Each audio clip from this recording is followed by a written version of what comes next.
This is Chris McEwen, and I'm going to explore learnfree.org.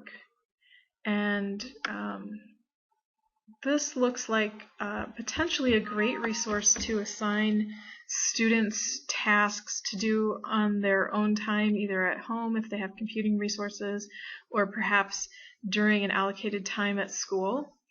And there are 3 areas: technology, and technology gives you a few different skills that could be learned. I'm really intrigued that they have Facebook 101 as a technology tool to learn, which I think is really important.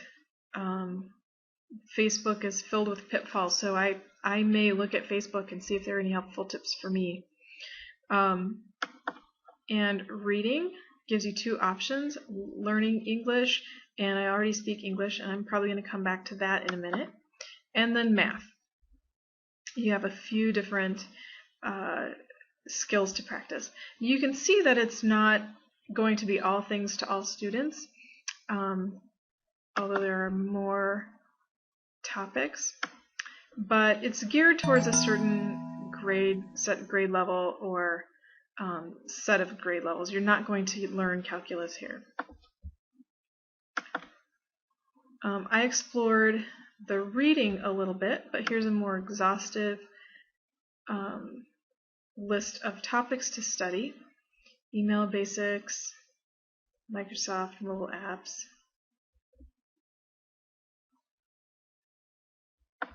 And I'm going to go back home and explore more of the reading section.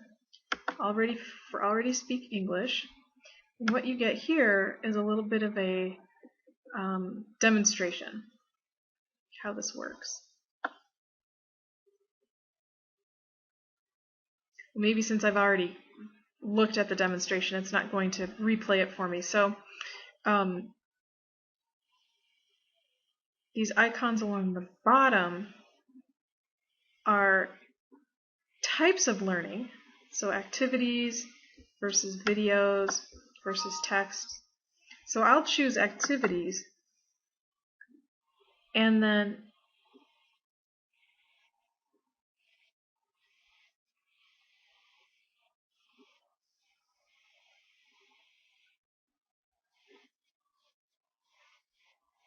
so you can see there are many different topics that you can practice reading skills with activities or with texts. So I'm going to go back and choose science, since I know what to expect.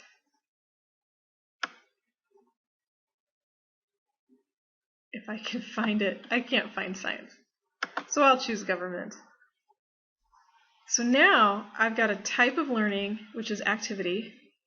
I have a topic, government, and now I'll have a choice of types of activities that can be done. Word sound activities, sound matching, fill-ins. I don't know what blast off is. I do know what fill-ins is. I've tried that before.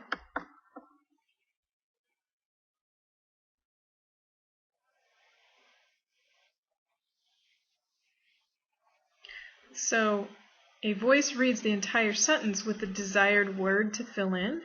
So I need to recognize the word order and drag it into the blank. And that's correct. So I'll do one more. So now I need to recognize the word president. I'm going to choose an incorrect. Nope. So it wants me to get it right.